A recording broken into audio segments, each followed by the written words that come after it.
This is awesome. We're glad you're here. Welcome to Convocation. Convocation is the official start of the academic year of the college, and you're here. Way to go. My name is Dr. Phil Rogers. I'm the campus minister, and shout out, and Associate Dean of Students. We're excited to have you join us at this incredible place, the College of Idaho. You could have gone to a lot of places, but you chose really well. This is a great school. And we're excited to get to know you and to have you join us in our quest to do amazing things together. In 1981, over 100 years ago, before Idaho was even a state, a group of women in Caldwell recruited a young Presbyterian minister. He'd been married about a month. His name was William Judson Boone, to leave his home in Pennsylvania and come out here to the west and to open a liberal arts college with kind of East Coast quality out on the western frontier. And Reverend Boone opened the first year with prayer and led chapel once a week. We don't do that anymore, but we've continued opening each convocation with prayer. As an active member of the Association of Presbyterian Colleges and Universities, we self-consciously promote a campus environment of free, open inquiry, of free religious expression, and a campus society where diverse faith perspectives are practiced with dialogue and with respect. We value an education for the whole person. We want to educate all of you. And so we are committed to an education that integrates your head, what you think, with your heart, who you are, and with your hands, what you do. While you're here, we're going to challenge you and support you to be successful as whole people. We want you to gain skills to grow through the challenges of life. We want to help you find purpose to make a difference in our world. So with these big goals in mind, please join me first in a time of silent prayer to quiet our hearts and reflect upon the year before us, and then I'll close.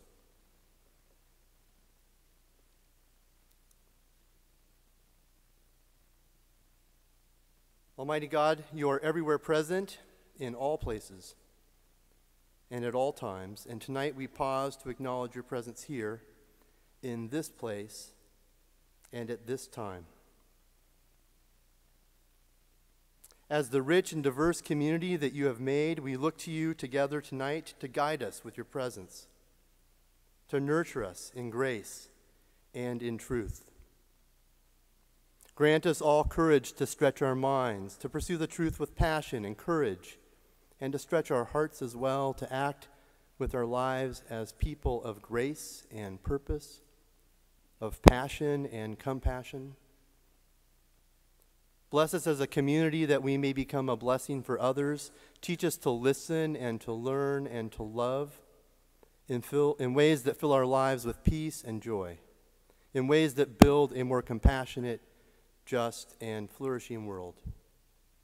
We pray these things in your name, all praise and glory to you alone. Amen.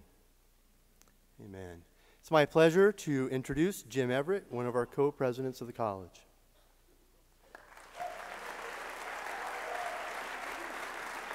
Thank you. What a great day we had today. For those of you I didn't get to meet, I look forward to meeting you in the days and months and years to come. You're in a great, great place. I want to say I'm honored, I'm humbled, and frankly a bit surprised to be here in this role. Wouldn't have thought of this a year ago, but what a wonderful place to be. The opportunity to partner with a co-president like Doug Brigham is an absolute joy. I learn every day, and we think it's about a model of collaboration, which is the way the world works. We don't get anything done by ourselves. As a team, we can get a lot done, and we've got a marvelous team beyond working with Doug. This whole team, the faculty you're going to get to meet, I'll compare them with any faculty, any place in the world. The staff, the coaches. This is a great place, and we're about collaboration and that challenging you and also supporting you. It's neat to welcome one of the largest freshman classes in our history. It's also one of the most diverse classes in our history. 60 plus international students. Let's hear it for the international students. It's awesome.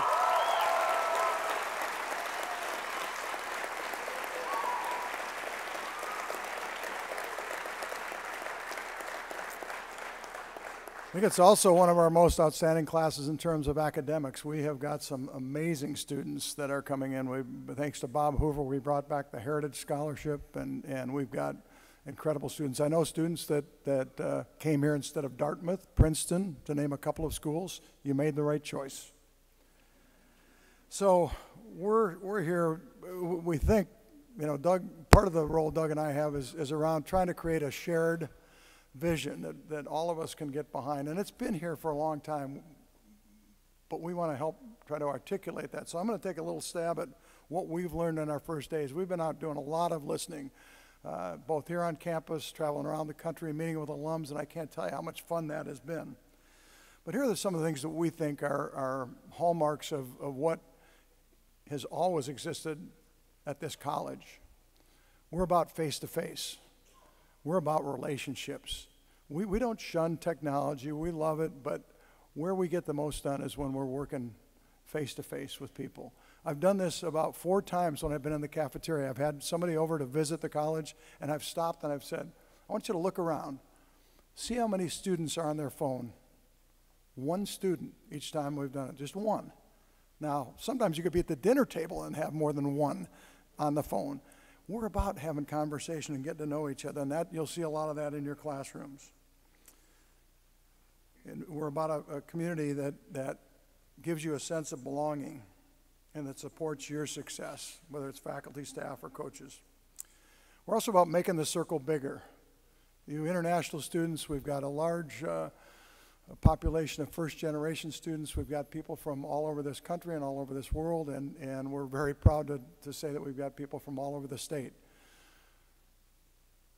We want you to be thinking constantly as you're out there about who's not inside the circle, who can you bring into the circle. Go out and sit with somebody that's different than you. Go meet somebody. That's the richness of this experience, is to go find people that are a little bit different than you are. We also think we're about preparing students for a calling in life, not just a job. Parents, you want your kids to get a job. We get that. We want them to go beyond that. We want them to find a calling that has meaning and purpose, and we do that time and time again. That's been the most fun I've had as I've been out visiting alums. They're doing very well. Parents, you can be comfortable. They're making pretty good money. But more than that, they've found a purpose. That's what we want, and that's what you'll find here. It boils down to something that really resonates with me. There have been studies on what's the biggest correlation between student success in a college setting, and I think it's really about, I think this carries on to life.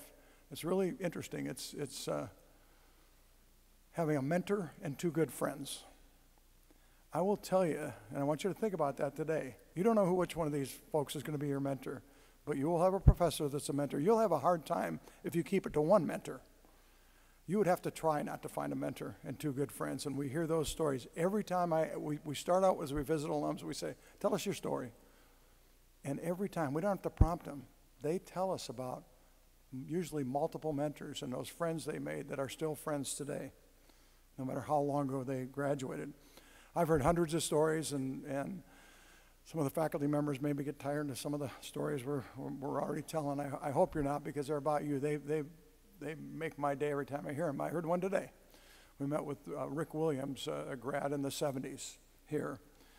He was a zoology and a history major at the time. He went on to be a scientist, a fish biologist, and what he said was what separated him from the other folks he worked with, he always got leadership roles, even at a young age, were his writing skills. Something you won't get out of here without learning how to write well. That's a hallmark of this college. He also talked about, because he was a double major, he was two credits short from graduation, in his spring semester, and he wanted to graduate in 4 years. One of our iconic professors, a legend here, Professor Emeritus now, Louis Atterbury, was his advisor and said, well, why don't we create an independent study for you? And they did. And over spring break, Louis stayed on campus, Rick stayed on campus, got his independent study done, got his 2 credits and graduated on time, and has had a fabulous life here in the Treasure Valley. So this is a calling for Doug and myself. What we can promise you is we're going to work hard. We love being here. We're not going anyplace until you kick us out. We're not trying to build our resume. We're not going to the next place. We're at the place we want to be. There couldn't be a better place, and anything we can do to try to make sure that this institution lives on forever is what we're going to try to do in the time that we're here. So thanks for letting me visit with you. It's now my pleasure to introduce Senior Drake Kuykendall. He's our student body president. He was born and raised in Orofino, and we're really delighted that his sister is joining him here this year from Orofino as well. It isn't real politically correct, but they're known as the Maniacs up there, and there's a story behind that, the Orofino Maniacs. Drake's a double major in history and business, and my script says with aspirations to go to law school. Bet on it, he will go to law school. Now, he may be doing some study abroad, he may be doing a gap year, but he will get to law school. He's currently ASCI president, as I mentioned, and he's a tutor on campus. He's wise beyond his years. He is just, we've been delighted. He's been around all summer working with us presidents, helping train us a little bit, and he's going to do a fabulous job. So please welcome Drake to the podium.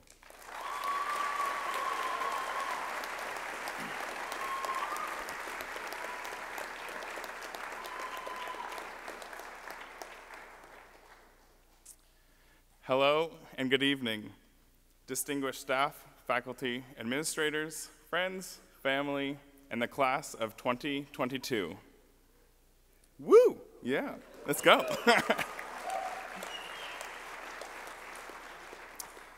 I am honored to be here as your student body president and address you all as you begin your next chapter. You've probably heard that phrase a lot recently, on to your next chapter. Well, here it is. The page has been turned. You're holding the pen as it hovers expectantly over the page. What will you write? Where will your story take you? When you stepped onto campus today, you became this strange new creature called a yote. It's technically short for coyote. Most of our logos actually look like a wolf, and it's something we were told people wish that they were. So what does it mean to be a yote? As a senior, I've had a lot of time to figure out what being a yote means, and I'm here to share with you what I have found. I even created a handy-dandy acronym to help you never forget. So, Y is for you are never alone. Most coyotes in the wild are not pack animals, but yotes are. Look to your left. Come on, look to your left. You got it. Let's go. Now to your right. There you go. Get it. The alumni you met outside, your RAs in the back, and these people in the first couple of rows in their silly outfits are your professors, who worked very hard for their silly outfits. These people are all here for you. They want to help you fulfill your dreams. And O is for opinions. Oh, too much. You've probably heard before that opinions are like, everyone has one.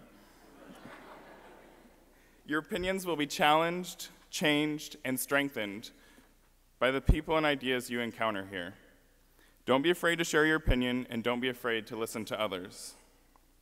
Now we're on to T here.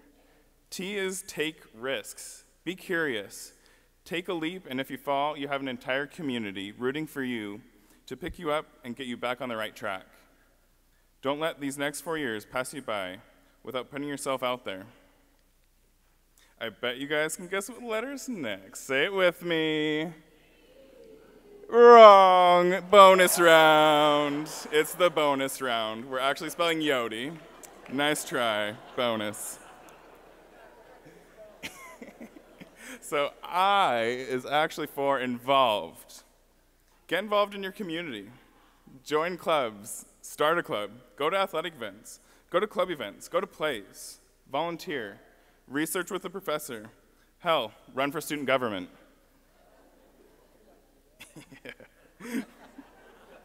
Okay, Hulsey, thank you. Whatever it is, we want to see you out there and involved. There's a reason people wish that they were a Yodi. Hashtag Yoda, show up, Yoda. New hashtag we're starting here. Now we're on to E. E is for effect. As a Yote, you will have an effect on this place, and our hope is that it'll also have an effect on you. You came here to be challenged. That means physically, emotionally, and intellectually. You are now a part of this community, and you have a responsibility to your fellow Yotes, young and old, past, present, and future, to uphold the college's mission of excellence. This is a great place for many reasons, and you have the opportunity to make it greater. To this point, I do have some advice for the parents in the room. The next time your child comes home, they may seem like they're different. This is a good thing. If they return home unchanged or the same person as when you dropped them off here today, we, as an institution, have failed. Be patient, ask them questions, and encourage them on their journey. Well, Yotes, I'm almost out of time, and one last thought I will share comes from my own Convocation night. College is like a Netflix series. From meeting and growing with the characters in each season to the bittersweet goodbyes at the end. And it goes just as quickly as binging an entire series during J-term. You'll understand a little later. Enjoy every moment you have here and never forget what it means to be a Yote. Thank you. A Yodi, yes.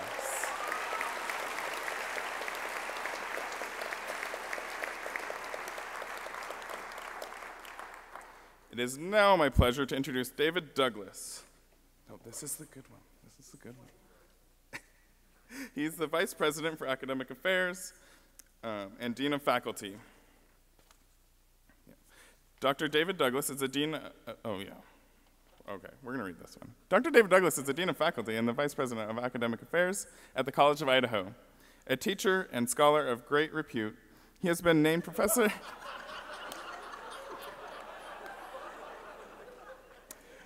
He has been named Professor of the Year on 3 occasions, and his work has been published in diverse periodicals ranging from American Psychologist to The Buzz. He has also served as an editor-in-chief, but did not oversee the publication of his own work because that would just be wrong. He is beloved by the faculty and students alike, but especially by the faculty. He did not write this introduction or ask me to read it.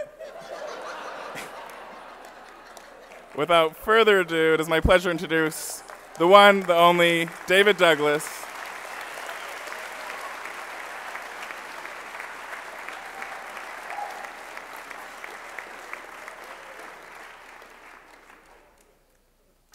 And these are not silly outfits. They are part of a velvet cosplay in which only academic nerds understand the character references. In other words, like all cosplay.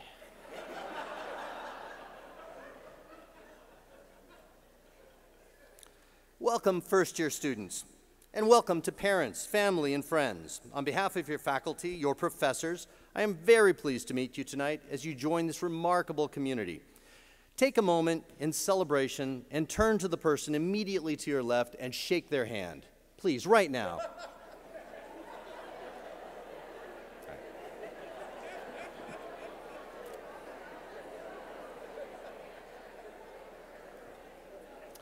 First lesson, don't believe everything your professors tell you. In matriculating at the College of Idaho, you acquire to what amounts to a tribal membership, or better still, a familiar one. As Drake has elaborated with such care, you are now part of the Yote fam, and you will never again see that noble beast, Canis latrans, or the color purple, in the same manner. I am David Douglas, Dean of the Faculty. You may recall from admitted student events earlier this summer, I conceive of my role in the college as that of Dumbledore. The students conceive of me as Hagrid. The faculty are certain that I am Voldemort.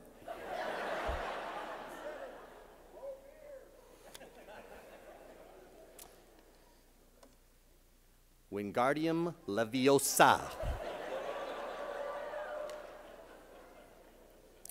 You are privileged to have me address you this afternoon as part of the peak conversation. I have no doubt whatsoever that my speech to you at that time in Boone Hall constituted an intellectual epiphany for you, one that will inspire and challenge you. Indeed, it may well have constituted a turning point in your life, one that established the trajectory for your college education.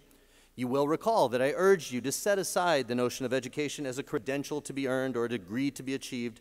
Education cannot be purchased.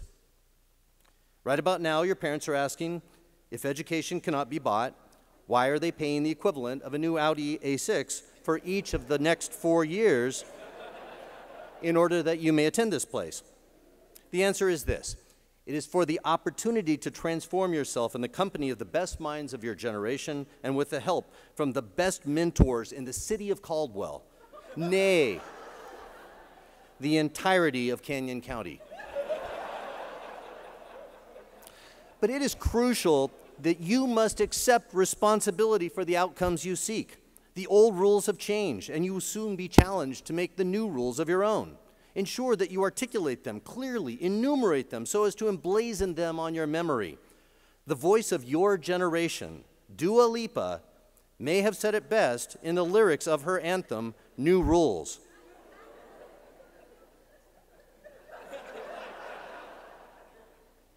I got new rules. I count them. I got new rules. I count them. I gotta tell them to myself. I've got new rules. I count them. I've gotta tell them to myself. In this brief passage, utilizing the classical and timeless rhetorical tropes of repetition, anaphora, and epistrophe, Lipa gives poetic voice to the new autonomy that you will achieve and to the habit of self-reflection that is the hallmark of every educated person. Sheer genius. Because I've already conveyed the important truths of higher education to you this afternoon, this evening I will speak in a manner that I never do, by which I mean briefly.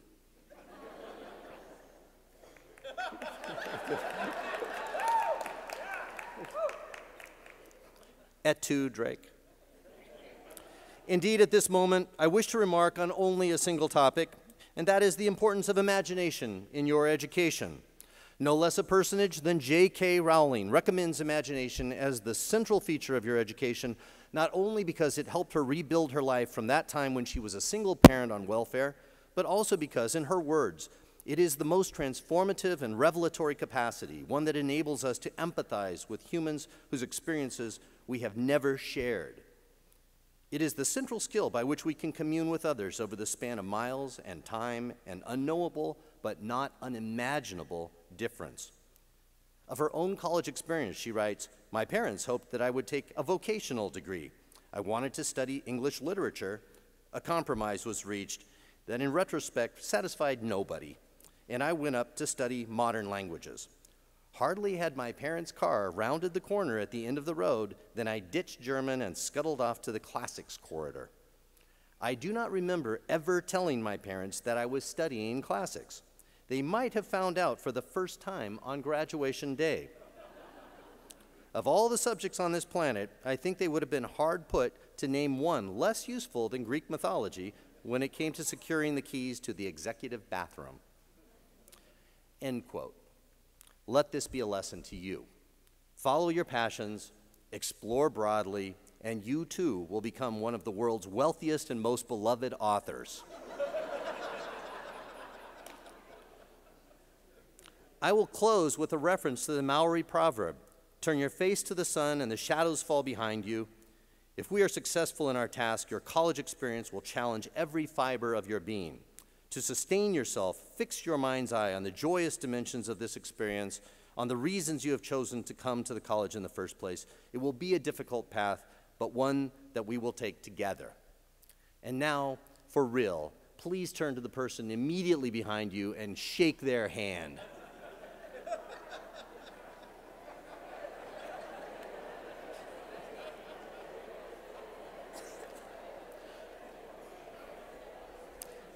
I had intended at this juncture to say, see, you've grown smarter already. Under the circumstances, I will reserve that comment for graduation. It is now my pleasure to introduce Dr. Erin Hern. Professor of Political Economy, Dr. Hern completed her PhD in Political Science from Cornell University with a focus on African politics. Her research is based on fieldwork in Zambia, and it examines structural influences on the political participation with special focus on public policy and service. She is widely published, highly regarded as an instructor and mentor, and identifies with Ravenclaw. She is a better than average baker and a far worse than average hand-eye coordinator. Please welcome Dr. Erin Hern. It's my pleasure. Yes.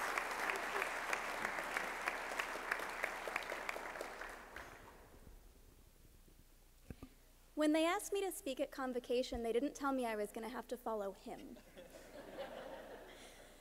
But so, hello, let me join everybody else in welcoming you to the campus. My role this evening is to tell you what you can look forward to in academic life here at the College of Idaho. And I want to start with a little bit of expectation versus reality. Many people think that when they go through college, they will quickly master the field in every course they take and be able to check that subject off the list. In reality, at the conclusion of a course, we as faculty almost never hear, "Thank you. Now I know all there is to know about this subject." What we hear far more often is, "I have more questions now than I had before." I promise you that is intentional. To explain what I mean, I'll go to a somewhat unlikely source, the immortal words of Donald Rumsfeld. Thank you. In 2002, when Rumsfeld was the Secretary of Defense and the United States had launched post-9/11 military operations in Afghanistan, Rumsfeld described the situation on the ground as follows. This is a direct quote. I won't do an impersonation. "There are known knowns. There are the things we know that we know. There are known unknowns. That is to say, the things that we know now that we don't know. But there are also unknown unknowns. There are things we do not know we don't know." Got it? Now, Rumsfeld got blasted for this comment not making any sense, but it was actually really insightful. To break it down a little, you can think of all the knowledge in the world as falling into 3 categories. First, the things that you know, and I'm going to draw from my own field, African politics, and I just want to take a brief aside to give a special shout out to all the African students joining us on campus. Yes. Okay. Please come find me in my office in Strayhorn and tell me stories about your government. Okay. But so, to start with the known knowns, you probably know that there is a continent called Africa. You might even know that it has 54 countries. You know that you know that. The second category is the things that you know that you don't know. You probably don't know the names of all 54 countries. But you know that you don't know that, and you could figure it out pretty easily if you wanted to. The last category, however, is the things that you don't know you don't know. I would wager that most of you don't know that most African governments are presidential democracies characterized by a strong centralization of power and incumbent institutional manipulation that undermines opposition parties' ability to gain office. But now you know. Now, you probably didn't know you didn't know it until right now, but now you know that you didn't know it, and if you choose to, you could go do something about that. So what can you look forward to and aspire to in academic life here at the college? Well, that first category of knowledge, the things that you know, that's definitely going to expand. But we're most interested in moving things from category 3 to category 2. Because once you know that you don't know, then you're empowered to go figure it out. When students say, I have more questions now than I did before, we know what they mean is, I've just discovered that there's so much more to know about this subject. That's when we've truly done our jobs. Our goal is not to give you a list of facts to memorize, but to expose you to the world of knowledge out there across all 4 peaks of the curriculum. You might feel humbled by all the things you now know you don't know, but that's a good thing. And rest assured that we've got your back. We're gonna give you the tools that you need and foster your curiosity so that you can start figuring things out for yourself. And that process of sparking curiosity and gaining the skills to pursue knowledge is thrilling. And I'm so excited to start another year of chipping away at those unknown unknowns. So that's all I've got, and oh, hold your applause. First, I would like to welcome Micaela Hulsey to lead the singing of the college hymn.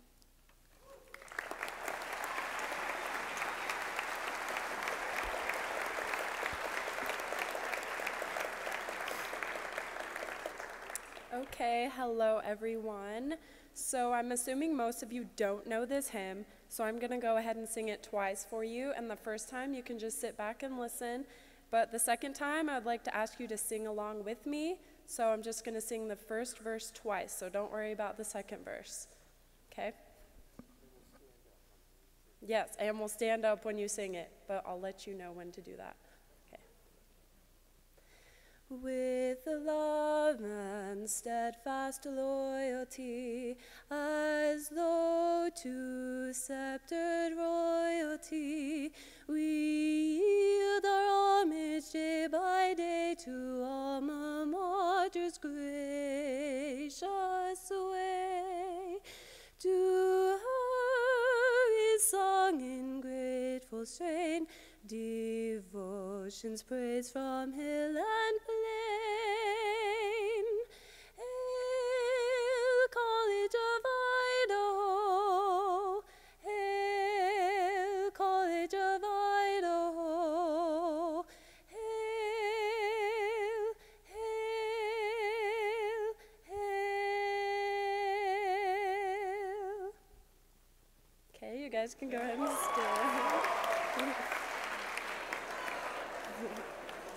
And we'll go ahead and okay, so we'll go ahead and sing that verse again, just the first verse. So, ready? Ready? With love and steadfast loyalty, as though to sceptered royalty, we yield our homage day by day to alma mater's gracious way. To her is sung in grateful strain, devotion's praise from hill and plain. Hail, College of Idaho! Hail, College of Idaho! Hail, hail, hail! Great job. Okay, now please join me in welcoming Co-President Doug Brigham to the podium.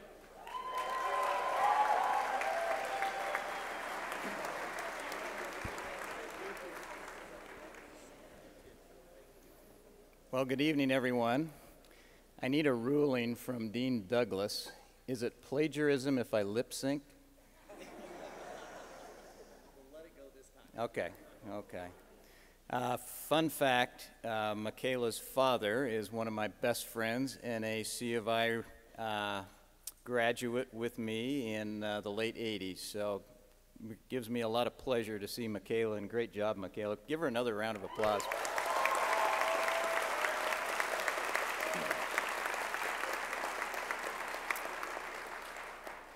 So I am the last person between everyone and final hugs, if parents are here still, so I will be very brief.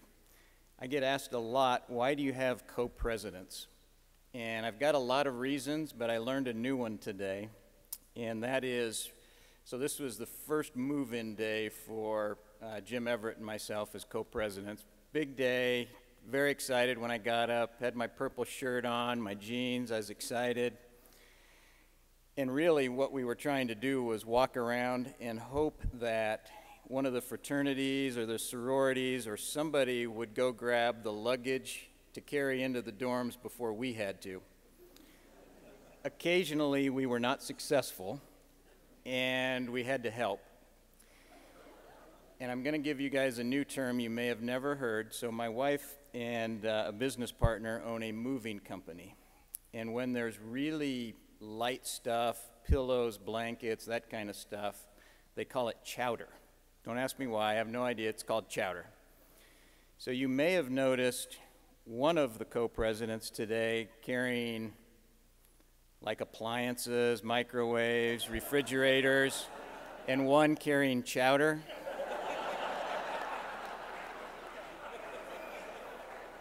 That's why we have co-presidents. And that's why I like speaking last after Jim. Just a couple of really fun facts about this freshman class. So this is the first time that a majority of our students will have been born with the number 2 in the first year of their birth. Kind of interesting. Also, all of these students, for the entirety of their life, have been able to ride in or drive a Prius, kind of cool. Also, they have, for the entirety of their life, been able to research the one and best source for all papers, Wikipedia. So just give you a little gauge on what this class looks like. A couple other fun facts about this group. This will be somewhere a little over 330 new students this year. Depending on where that number ends, that will likely be our second or third largest class ever incoming. So pretty exciting.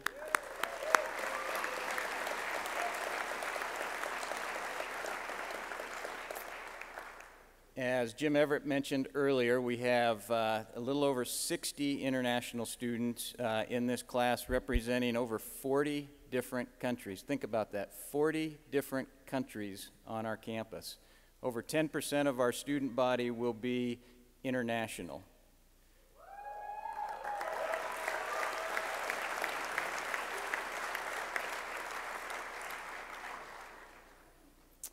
%47 of this incoming class identify as either non-white or international, and that's one thing we take a lot of pride on. We like to say this is the most diverse 55 acres in Idaho, and that's cool.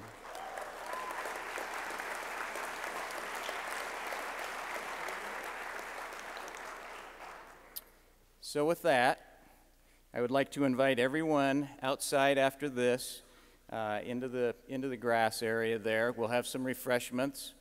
At 8:30, you'll need to have any final goodbyes, final hugs done, and parents, you'll need to leave your students at that point. Students, remember at 9 o'clock, you'll have hall meetings in each of your dorms, so be there for those. And we're going to ask everyone to wait, if you would, until after the faculty depart. So the folks on stage will depart, and then the faculty will depart, and then you can all leave after that if you would. So thank you. Congratulations, parents. Great job on giving us these outstanding students. Students, have a great 4 years here. I can't wait to see you all at graduation. It's going to be a fun time, a great time, and go Yotes.